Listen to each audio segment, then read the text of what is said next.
YouTube Ozzico in the Goat House is back. 4 games into the 2020 NFL season. We're at the first quarter. We're through the first quarter here. 3 more quarters to go for this 2020 season. And I want to give you my biggest takeaways. What did we all learn here? Well, I guess what did I learn? And what can we expect going forward? So, I mean, there's all kinds of takeaways you can come up with, but the 15 biggest is what I came up with here. We're going to break them down, go through them. Save some of the bigger ones for the end, I thought. So you can give me your takeaways in the comments. Give me your thoughts. Be much appreciated. Smash that like button. Subscribe. Trying to reach that 60K subscriber goal sometime soon here, sometime in the NFL season. We'd be much appreciated if you can help us out there. Full NFL coverage, power rankings every Tuesday, weekly picks every Tuesday nights, and score predictions every Wednesday. There's plenty more too. Fantasy videos and more. Check it out. Twitter, it's a must follow. Always talking live during games, pretty much every single game. Constantly talking about the Goat House and the NFL. Instagram, Patreon, podcast. We got you covered. Link down below for those. If you're interested for that Patreon, a lot going on there. Patreon.com/thegoathouse. Junior score predictions, my locks of the week, bets of the weeks, over under against the spread. Who's a lock to win. And then we're going to add money line picks. So if there's any upsets I like or, that could happen, and you may want to throw some bones that way. So we'll add those. College football score predictions. We'll have money line college football picks as well coming up here starting this week. We got updated playoff predictions. We'll start in the near future. We'll keep updating those every single week. Always adding more content, Discord access, plenty more. Let's go on to the first takeaway. Again, we got 15. The first one is the Arizona Cardinals, and this is kind of looking at it after the last 2 weeks here. They may still be too young, too new, too fresh to contend. Even that may even apply to just getting into playoffs, playoff contender. Still a solid team, pretty athletic team, tough team to game plan for. And I think that was the problem the first 2 weeks, that teams just didn't know how to game plan against them. It's a college-style offense. You don't know what to expect. Now teams are starting to figure it out. I think 2 beatable teams the last 2 weeks. We all, I think, almost expected the Cardinals to win against the Lions and the Panthers, and they were very disappointing. Not only did they lose the games, they were very disappointing. I still think, they probably have more needs than we once thought, maybe in the offseason. They actually need another number 1 receiver. They may need to find a starting running back. Obviously, offensive line could use some tweaking as well. Pass rush has been a little underwhelming. You may need to find the replacement for Patricia in the near future. Defensive line, something we already knew was a little bit of a hole. But they may have more needs than we once thought. I think taking a look at the first 2 weeks, I think people were getting really hyped in the Cardinals, and I like their schedule. They should be better than they're playing right now. So with that being said, they can get hot. They can start winning games. It wouldn't surprise me. They can sneak into the playoffs. But compared to the first 2 weeks to right now, as we sit through this entire first quarter of the NFL.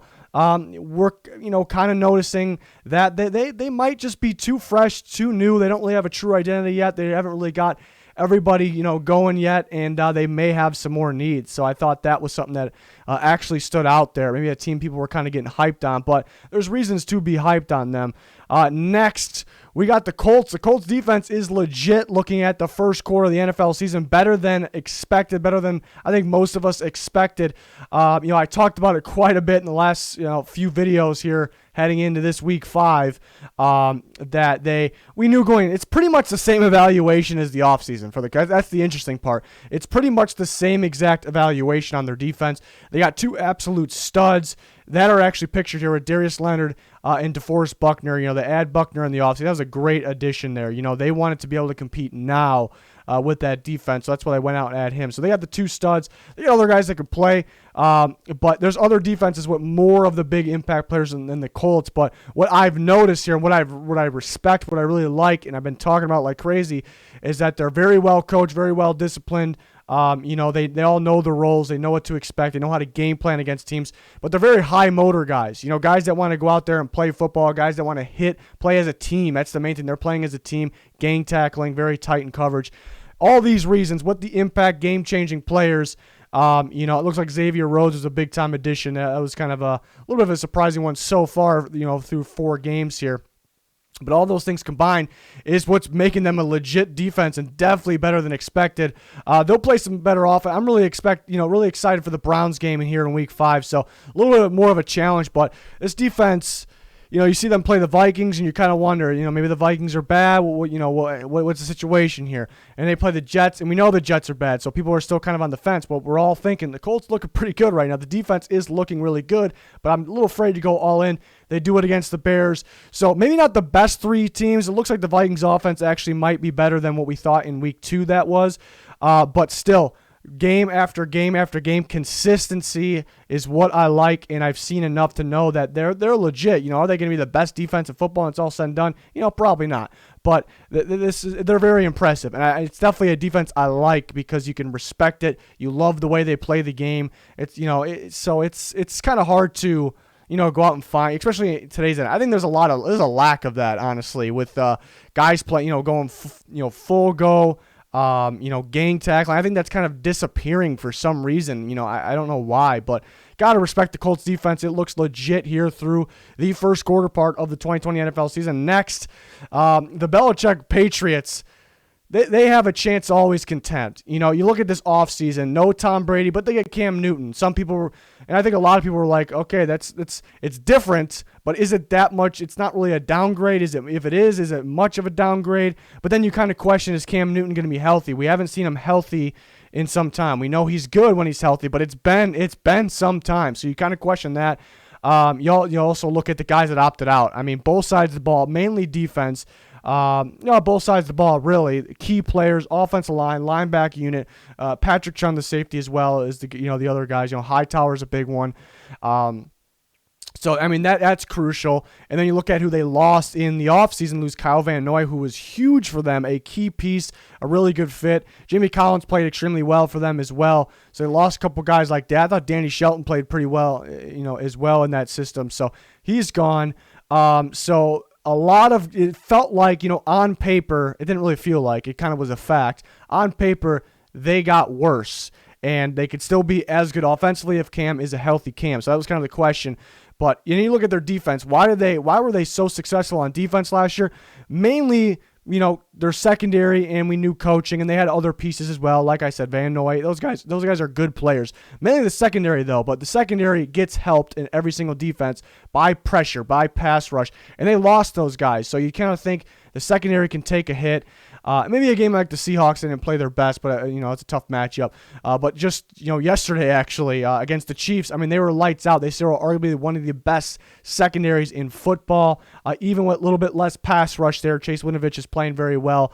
But Cam Newton looks healthy. They switch systems just like that. They're running with the quarterback a bit more because Cam. It's all working out, and it's just coaching staff. It's Bill Belichick and it's Josh McDaniels here, and you just always got to count them in, and we've kind of learned that. And I know a lot of people kind of expected that still, just because how much of legends these guys are. Maybe a chunk of those guys were Patriots fans, so but I think some of us doubted them a little bit, and it's still pretty early. They are 2-2. They didn't play full strength last night's game against the Chiefs, but I mean, always got to count these guys in because Belichick and company always has them balling, and we kind of seen that. Even though they're 2-2, we've kind of seen that through the first quarter here. Next, the Ravens still have work to do to pass Kansas City. It's very early in the season. I expect the Ravens to be kind of up there at the end of the year. I really like this Ravens team. Huge Lamar Jackson fan. Fan of other pieces on their team as well. And they're definitely going to be up there. They're definitely going to be considered a contender, and they will contend. They will go for it here, obviously, because they have the playmakers, they have the team, but. And you can't base this off one game, really, but what we've kind of learned through 4 weeks, and mostly good football, really, they're 3-1. But and I kind of talked about this in the offseason, so I'm kind of bringing it back here.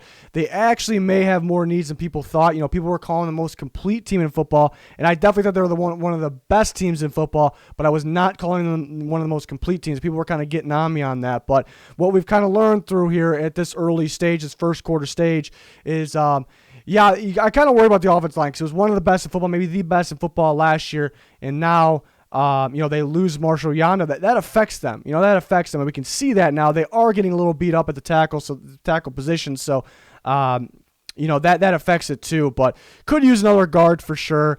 And then they definitely need a number one receiver. It's really on Hollywood Brown to get open downfield, and that's really it. So they need more, plays to, from their receivers. And they look at their defense. Yeah, they don't have much of a pass rush. They rely on the blitz a bit. They could use more inside guys. Patrick Queen will develop, but they play with two. And then, replacing Earl Thomas. They still really do need to replace Earl Thomas. They're at the free safety position. They really need one. So even though they're a contender, even though they still are one of the best teams in football, we're kind of learning a little bit that maybe they're not like giant holes, but for a contender, it's not like we're talking about the Jets or the Giants or anything, not even close here. But for a team that's got to get past Kansas City, you may have a little bit of work to do because that Chiefs team is that good right now and are the favorites again for a reason. But the Ravens will be contending when it's all said and done. Next, Cowboys. Not really, not quite ready to contend just yet. And I was really hyped on the Cowboys in the offseason, late offseason. I was really hyped, adding McCarthy, but looking at how dominant this offense can be in an offensive league. And really, that's kind of been true, that this offense is pretty darn dominant. It's one of the best in football, even though they're 1-3. So I'm not really going against that of what I said on the offense. But the reason it's not quite ready, there's still some, and they could really, and when I predicted the Cowboys to be that good, it was more of thinking they're going to get hot in, maybe the second half of the season, maybe the three, after the first quarter, and here we are. So they could start picking it up, as expected. But the reason I'm kind of going a little cold on that big time prediction for the Cowboys, injuries have to do a part too. The offensive line just, going from one of the best to one of the worst right now because of injuries. La'el Collins sounds like he will be out for the year, and there's more injuries going on there as well. So that's affecting Dak. Dak's playing pretty good, but he is turning the ball over. The team in general is turning the ball over, but the defense is definitely worse than expected. They really can't get anything going. There's some injuries there as well. So injuries definitely play a part, but I just don't think they're quite ready. They got some, they got the defense put together a little bit. They got to, I guess, cure the offensive line, maybe tweak it a little bit, perhaps if they worry about health. And I think McCarthy kind of just needs more time. I still think he's going to end, when it's all said and done, be an upgrade, from Garrett from last year. Mike Nolan, on the other hand, I'm not so sure about that one. But McCarthy, I think when it's all said and done, will be an upgrade, but he still needs time to get going. So they might not be quite ready, but where the league's at, offensive league, the high-powered offensive teams dominate, the NFL today. They have a shot, and they have a shot to get better for sure. But I guess the difference is, you got a group of these high-powered offensive teams, and then what's going to split them up? Maybe sometimes not much, but then looking at the defense, that could be the deciding factor there, or the beat-up offensive line, or the first-year head coach. Those can be the deciding factors when we're talking about other contenders that have that high-powered offense. So not quite yet for the Cowboys. And, depending on what's going on with Dak and the future of the contract there, future of him and the Cowboys, maybe not anytime soon unless they got some master plan. We're going to see what Jerry's got. Next, the Eagles may be in big trouble. And something I kind of touched on in the offseason a little bit, but mainly because their cap space situation, they're about to be in cap space hell, really, next year, kind of going forward here. And that would be okay if the team if the team was playing at a high level. So these teams that are about to be in cap space hell, Eagles, Saints, they pretty much got to win right now. They have to win. They have to play their best ball right now, or this is going to look very bad. And the Eagles really aren't through the first quarter here. I'm not predicting anything going forward here, really. But, right through the first quarter, it's been, it's no secret, I guess. It's been pretty bad. Carson Wentz play, it's been confusing. That's kind of the best word there. It's been confusing because I've never been a big Carson Wentz guy, compared to a lot of people are just saying MVP. They expect MVP every year. And I'm was kind of iffy on that because I want to see consistent play throughout the whole season and health throughout the whole season. But I didn't expect him to play like this sloppy, though, And I'm saying I'm not a big Carson Wentz guy, but I thought he was very good. I always thought he was very talented, so it's not like I never ever thought he wasn't good or anything. But really, right now, even in the win they played a little better, but mainly running, but hasn't been good. And the thing with the Eagles, Yeah, the cap space situation, they actually had holes too going into the season. We knew that. But at least they had the impact players in the correct spots. The impact spots, they had impact players there to change the game, to be the playmakers, to win, go out and contend. And none of that's true right now. So all those things coming together. People are a little disappointed with Doug Peterson. I'm not really too worried about him, but he is trying to change some things up because you can't get stale. You can't really stay the same. So I don't really blame him too much. Have questioned some calls for sure. Another thing is just the health, and we seen it last year. And to me, it was almost expected last year. I felt like they had some guys that were. You hate to say it, but the capability of getting hurt. I felt like they had a roster with a good amount of guys like that. Last year, it happened. They got beat up. It happened. It's already happening again. It happened in the offseason. It's happening again more and more every single week right now. So they may just have a team full of injury-prone guys at this point. You start to think that. So put all of what I said together, and they could very well pick it up when they're winning the NFC East right now. But they very well could pick it up at any given point. But put all of those things together, they may be in trouble, and they're gonna have to get out of trouble right here the next 3 quarters, and start winning. So that's definitely something that's one of the more concerning takeaways for sure. But again, at any given time they can pick it up. We'll see what happens the next 3 quarters of football here in 2020 season. Next, Kamara is the best offensive weapon through 4 weeks. So yeah, that off is supposed to be offensive there. Graphics guy had to cut it short, but it's interesting. This is a very interesting topic because if you bring up running back, everybody's opinion is going to be a little different. But if you talk about running back, I kind of think, and I think most people will kind of think the best runner. So, and Kamara is definitely debatable. You can definitely debate that he's the best running back in football, depending on, I guess, your logic, your thinking. But maybe you want to go with, if you're thinking running back, maybe you can argue some of the other guys just as much or more. But we're talking about weapon, all-around offensive weapon. I think Alvin Kamara has been the best in football through 4 weeks, even though the Saints, I'm not too worried about them at all, but, they've lost 2 games, which seems like a ton. It seems like way more than 2 just because of the Saints. But, so no reason to panic there. But Kamara, may just be the best. I think he is the best offensive weapon through 4 weeks. And why I said it was so interesting is that you look at where the players with running back as their title, where that value is going for that position, it's going south. It's going south hard.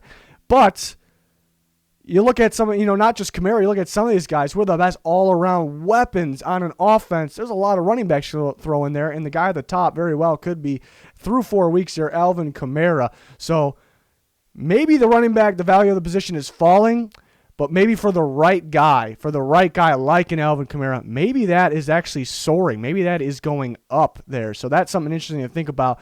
But he's been lights out. He's kind of been their offense, especially with Michael Thomas out. Somebody had to pick up some slack there, and Kamara, do-it-all type of guy, a guy that, one of my favorite players in the draft. I saw him play at Tennessee, and they almost split him at Tennessee, with Jalen Hurd, and I questioned that, even though Hurd was actually he was pretty solid.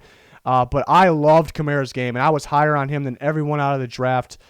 So I'm very happy to see him succeeding here. But, crazy. I think, running backs are the best weapons here through week 4 for the most part. I think Kamara's at the top of that list. Very interesting. Next, the Vikings missed their cornerback duo a lot more than expected. A lot more than expected here. Trey Waynes, Xavier Rhodes. 2 guys that got a little bit of bashing from the fan base and from outside the fan base last couple. Trey Waynes early in his career started off a little slow. I thought, not too many people thought this, but I thought he was very solid the last few years. Xavier Rhodes once was elite corner. Last couple years, pretty poor play. So everyone ripped them. Everyone, these guys aren't it. The Vikings cut ties with them. And it doesn't, and they lost a few other guys, and the focus in the offseason felt like it was on the few other guys. Linval Joseph, and they were missing him, though, but I think they got similar and younger to Michael Pierce, but they're missing him as well because he opted out. But Linval Joseph, Everson Griffin, guys like that were, mainly Everson Griffin, I think, were kind of the focus point, or they're going to miss these guys. But I don't know if they're really missing those guys. I think it's, I guess they're probably missing Linval Joseph, but they had a replacement lined up, so I don't really count that. But they're actually missing their cornerback duo more than anything, and they drafted pretty well at the cornerback position, but it takes some time for corners to be good, and those guys can be good, here in the future here. But it's a big-time struggle. They're one of the worst in the NFL at that specific position this year. Xavier Rhodes is over there balling on the Colts. Trey Waynes is injured, but yeah, I kind of look. They miss Trey Waynes. I think more just the way he's been playing. He was playing very, very good for the Vikings last few years. That kind of goes unnoticed. So it's weird seeing the Vikings defense towards the very, very bottom of the NFL, especially under Zimmer, and a big part of that has to do with what's going on at the cornerback position. So yeah, guys, I thought they would miss Waynes. I actually was preaching that Waynes was their biggest departure, I thought, and nobody really agreed with that. But I didn't think they'd miss both of them, the cornerbacks in general this much, and they really are at this point here through the first quarter. Next, something that has to do with the Vikings a little bit here. Kevin Stefanski, their offense coordinator from last year, head coach of the Browns now, running the show there on the offensive side of the ball. Well, in general, he's the head coach. But Stefanski and Baker Mayfield are a perfect match, in my opinion, based on what I've seen through the first 4 weeks. And you kind of question it, you kind of worried about it back in your mind a little bit because Baker has run, some different systems. Stefanski, and you worry about because they have OBJ, they have Jarvis Landry, and a big reason why Diggs wanted out in Minnesota is because they kind of favor the running backs, the Kubiak Stefanski tree there, and they should favor the running backs because the Browns have all these, the loaded running back room really. So how will this work with Baker, with those receivers? How will it work? You kind of question it. And it's been perfect. It is the perfect system for Baker. It's a different system, but a lot of play action pass, and it's working really, really good for Baker Mayfield. Stefanski is doing a heck of a job calling plays. He's doing a heck of a job keeping everyone involved. It's run first, but keeping everyone involved. You see OBJ having a good time. He's happy. He's playing like vintage OBJ, and it's only been 4 games, but it's definitely something to get excited about. And people are talking about Stefanski might be the perfect fit for this offense, or some people will say Baker might be the perfect fit. I don't think a lot of people say that, but I think both. I think Stefanski's the perfect fit for Baker, Baker the perfect fit for Stefanski, and I'll even go a step further. I talked about this. I was tweeting about it, I believe, during the primetime Bengals game, is that Baker it looks like it has a pretty good chance to be a better fit for Stefanski than Kirk Cousins, which ultimately will make Baker Mayfield better than him sooner rather than later. We all know that Baker will probably end up passing him at one point, but sooner rather than later, and he already really might be. You definitely can argue, especially because they're in the similar systems. I think we know that Cousins is a pretty accurate quarterback, but what the difference is and why Baker is a better fit and might be the better, I'm going to say it. I think he is the better quarterback, the better play action quarterback right now. It's because his legs, it's because of his feet, his legs, the way he can move, how much faster the play goes. Cousins has so much success in play action. He's very accurate. They seem to win. They seem to be have big plays, last year, this year, with him in play action. But so that's kind of saying a lot here. But Baker, the play goes so much quicker, with Baker because of his legs. He gets, he fakes the handoff, instantly, and he's already outside the pocket. He already instantly outside the pocket, and he has the ability to run after that if no one's open. But he has the ability to get out there so quick that you have a wider opportunity, a much wider opportunity of throwing the ball, of finding targets, and a less of a chance of being sacked. And that's why it's kind of worked out, with Stefanski's system here. And that's why Baker's worked out so well. So, really impressed with this Browns and Stefanski, the Browns players so far. It's been, very fun to watch. So I'm excited going forward here. Big game against the Colts. I keep bringing this up. I'm really excited for this game. Colts defense, Browns offense, going to be a lot of fun. Really impressed with the Browns here.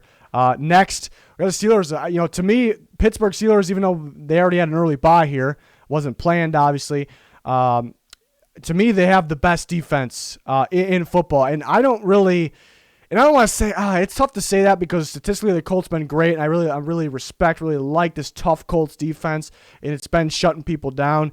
But to me, I don't have to think about it. Just plain and simple. I think the Steelers, and they haven't played the best teams either, but plain and simple, I think the Steelers have the best defense. Mike Tomlin's a bad man, and they got a couple guys like the guys picture T.J. Watt, Bud Dupree. Bud Dupree was kind of known as a borderline bust guy. Not really, no one was calling him bust, but kind of close.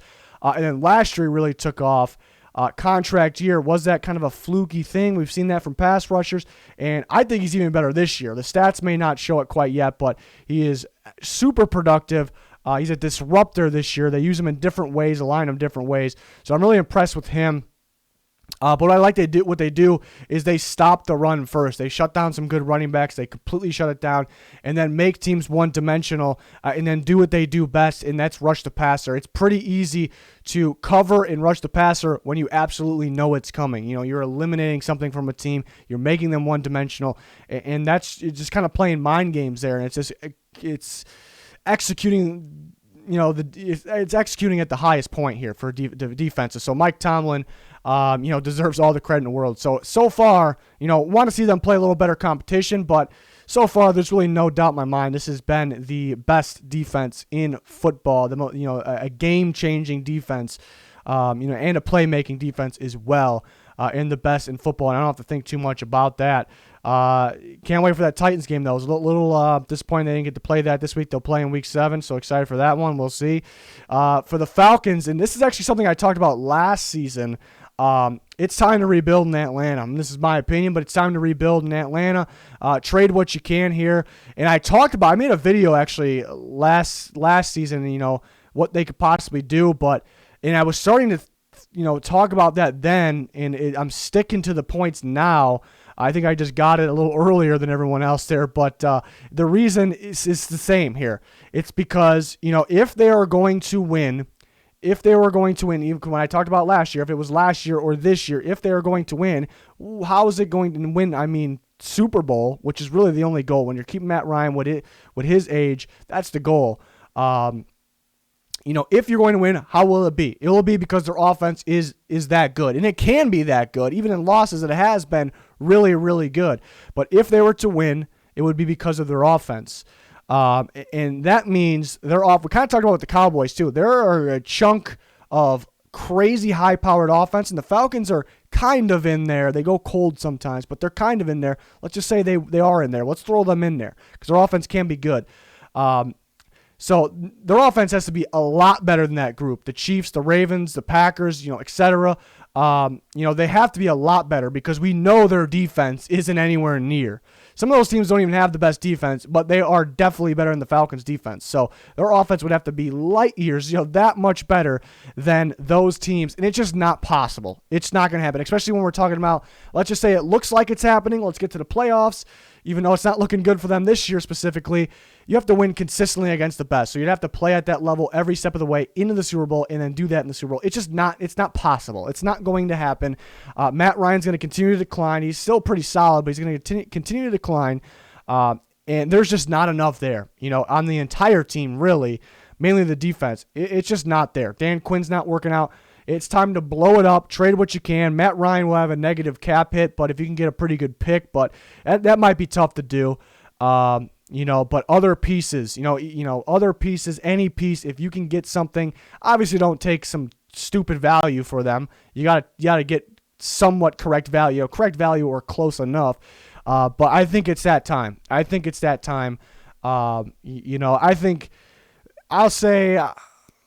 I'd say really, in my opinion, there's definitely going to be more guys that are probably they wouldn't trade. But in my opinion, I wouldn't trade Grady Jarrett.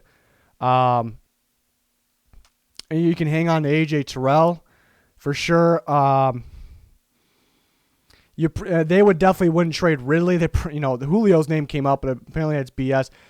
To me, the only things that I would not trade, you probably keep the younger pieces of the offensive line together. Lindstrom, not a huge McGarry guy, but you probably keep those pieces together. But honestly, for me, the guys I'm chaining up, Grady Jarrett. I don't even need to. A.J. Terrell, yeah, they definitely won't trade him, but Grady Jarrett's really the only one that I love that much. There's other good pieces. Don't get me wrong, but you take some offers. Take some offers from those guys. I hope you got to get something. You got to get something, that's something you're not going to get anything for in the near future. So I definitely think it's time to rebuild. I was kind of talking about this last year now, and it was kind of thinking now I know it's time. It's definitely time. It's unfortunate because they were that close. It's got to hurt. Next, this has to do with three teams here. Adam Gase, Matt Patricia. We just talked about Dan Quinn. They all need to go. I think they need to go right now. I think it's just time to move on. It's just really not working. You know what, Adam Gase, I hate it. I bashed the hire then, and I think it was just Jets fans, but they kind of bashed me for bashing it. He has never done anything. He's never been a good coach. False labels. It just hasn't worked out. He's just plain and simple not a good coach. He's not a good play caller. He's not a good game planner. It sounds like his practices are a mess too. He doesn't have his team under control. He came in. They fired their GM. He was kind of in control. They brought in a new GM. It just, everything went wrong there. And the Jets are the worst team in football right now. So maybe that's enough said right there. Matt Patricia hasn't won games. They've kind of lost games that they should have won, I think, plenty of times. Injuries, Matt Stafford coming out. I think that's what kept his job, because they actually looked pretty decent until Matthew Stafford got hurt last year and then through the rest of the year. So maybe that's what kept his job. But bottom line is he's a defensive guy, and the defense has actually been the main thing that's kind of been holding them back. And you could say they don't have the right pieces, but I think he kind of plays a part in that. He has to let Bob Quinn know, the front office know this is the guy I want. This is the guy that fits. Maybe they're not on the same page. I don't know what's going. Both guys need to go, in my opinion. Really, they have done. The front office actually has been worse, I think, than the coaching, and that's saying a lot there. So now that I think about it, but yeah, it's just time. It's just time now. And then we just talked about Quinn. It's just, they're just not doing the right job there. They're not, again, maybe the talent isn't there, but he's been there long enough to where he has a chance to build a team. I think there's such a thing of too much confidence. I mean, that's what's going on with the Falcons. They're holding on to that almost won the Super Bowl, and it sucks, but that it hurts, and they're just too confident. They got to realize that this offense isn't the best in today's NFL, and the defense certainly just can't do it. They got to realize it, and he hasn't really realized that there's actually a thing of too much confidence, where it's actually a kind of a negative thing. It's weird to say and think about, but it's actually a thing here. So those guys need to go. I think they need to go now. Almost start looking for the future. Let those candidates, because there's gonna be a battle for a guy like Eric Bieniemy, guys like that. Make your team, your organization, the most appealing to go for. To go to. So I think guys need to go now. It's a win-win too, because I think just kind of letting those coaches know that we're looking now. And they're ready to move on. They made the decision right now. There's no question. There's no doubts. They're ready to do that. But also, if you make the change, sometimes that lights a fire underneath the players, the whole team, and they get going. So to me, it could be a win-win there, whether they win or lose, but it could spark something as well, and that goes for all these teams here. But these guys need to go. They're just not it, really. Next, Sam Darnold, Daniel Jones, Dwayne Haskins, are these experiments coming to an end already so soon? And it's definitely debatable. To me, I've never been a Darnold guy, but always, I definitely thought he deserved more and more, but I didn't like him out of USC. If you guys remember, I was much higher on the other group of quarterbacks in the draft, which I think I was right to do so there with that group. But and people, and it is legitimate to think he could be better with better weapons around him, which they have not supplied him, and that is. He would be better, but how much better would he actually be? I've kind of seen enough. There's other quarterbacks that have bad situations and they get through. To me, when you're finding a quarterback, especially a first round, a high pick quarterback, you're not just finding a quarterback. You're not just finding a starter. You're not just finding a guy. You're finding a great quarterback. You're looking for that franchise piece to win you that only go to the Super Bowl. And by saying other guys got the job done, other great quarterbacks got the job done, Darnold really can't, even with lack of weapons or poor coaching, poor things here and there. Darnold just can't seem to do it. And to me, that kind of limits his ceiling. We know where his ceiling is at. It's definitely higher than where it's at now, but by how much? And it's not. Is it going to be high enough ever? So I don't know about Darnold. Daniel Jones, I was not high on him. Much like a lot of people. Was not high on him out of Duke. And then he showed some glimpses last year, but what he consistently did was just turn the ball over, whether it's fumbling, turning the, throwing interceptions. He consistently does that, and those things just don't go away. Things like that just don't go away from quarterbacks. You can cut them down a little bit. You can improve them a little bit. They don't go away. So that. And the Giants, if Gettleman's still there, the experiment will live on. It definitely will live on. But there's definitely in their minds within that organization, which is not just Gettleman, it's full of a lot of people. They have a new first-year coach. He's been around some good football, Judge that is. They're definitely collecting these thoughts that they're definitely, thinking, is this the guy? So they're kind of thinking ahead already, even though most likely the experiment probably will go on. And Haskins is a tough one. I definitely think he needs more of a shot than these other two guys. But again, is this guy going to be great when you're looking for a first-round quarterback? If you're looking for a quarterback, he's going to have to be a great guy.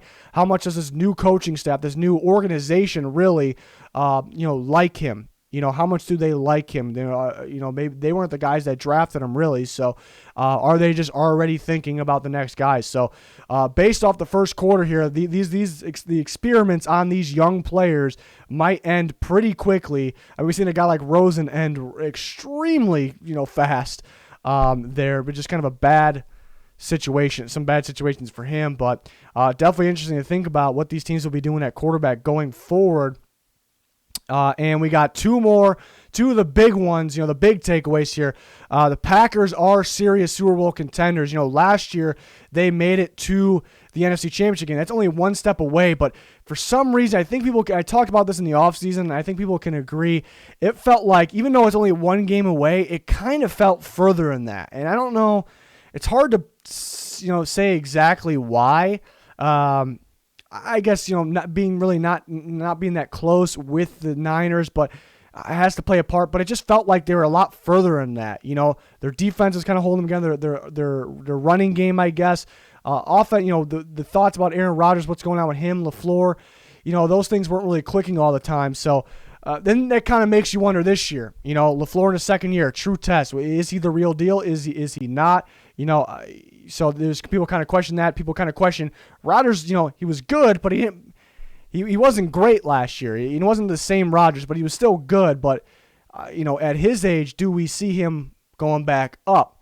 And I talked about I definitely can see him playing better in his second year, and that's kind of an understatement. He is playing ridiculous football right now. So that's why this is kind of a multiple takeaway here. Even what's not even listed, with LaFleur I want to talk about as well. But, the Packers are serious Super Bowl contenders. They are better. Something crazy, actually. I feel like this is wild. This shows how much, quarterback and offense in general, offenses in general, what they mean or how they can change the team. But Packers last year, Packers this year, I actually think there might be more needs on this year's team. It's pretty close. I think there actually might be, I don't want to say holes, but in that area this year. But they are the much better team this year compared to last year. Why? Because that offense is that good. LaFleur is that much better. Rodgers is that much better. And that's the difference. It's an offensive league. It's a quarterback-driven league. Rodgers playing is out of his mind. There's really no vintage Rodgers. It feels like it never really went away. He slowed down a little bit last year, but there was no, decline or he's washed up type feel. But he's a lot better this year, which is pretty crazy. And LaFleur, you kind of question him. I kind of question that too. I was saying, I think the Packers would be good because I think Rodgers would be better. But then again, I didn't really like LaFleur in Tennessee, to be quite honest with you. And the offense really the passing game couldn't really get going last year. But LaFleur's been great. This duo has been great. There's definitely a connection there. So this is several takeaways here. They've been just a treat to watch, really, how good Rodgers is. It kind of gives me it gives you the chills. You get goosebumps sometimes seeing that, some of the crazy plays he makes on the run, just being so smart under pressure. Getting the ball out in 2 seconds, not having Devonta Adams last 2 weeks, not having Lazard yesterday in the Falcons game, having guys beat up, have changed that offensive line, just playing that good. It's ridiculous. Defense could be better, but I think it's starting to get going. See, Zadarius Smith, one of the best defensive players in football, is starting to get going. So Packers are legit. And again, it's weird because they were just in the NFC Championship game, but they're more legit this year. They're more of, I wouldn't even in the NFC Championship game, I wasn't calling them a serious Super Bowl contender. They made it to that game, and I still wasn't calling them that. Really. But this year I am. They're further from that point where we sit here in week 5, going into week 5, but I'm still calling them more of a contender, a better team here because. And contenders is spelled wrong, but because how well they're playing, how good this offense is, top tier in the NFL, elite. So we got multiple takeaways here. The last one, we got to talk about these Buffalo Bills. I'm a huge fan. I'm a Vikings fan, unfortunately, but I'm a huge fan of this team this year. Really enjoy watching them. They do got my Diggs, though, and Diggs right now, through 4 weeks, I'd say Diggs is the best receiver in football. I think he's playing like the best receiver in football. I mean, can he be in general? I still want to call Michael Thomas the best receiver in football, but through 4 weeks here, the first quarter, I'm calling Stephon Diggs the best wide receiver in football for several reasons, because what he can do, he can run any route, catch any ball, can go at every trait. He has it. He can high point ball, every trait. He has it, the route running ability. Everything. He has it. Another big reason I've been talking about, he is making this team, the team, so much better. Talk about the unit. He's making the receiver unit that much better. They desperately needed a number 1 receiver because they didn't have one. John Brown was playing number 1. He's not really a number 1. He plays number 2. Cole Beasley wasn't really a number 2. He's playing the number 3. Diggs is now the 1. That makes those guys better. Those guys are playing better ball.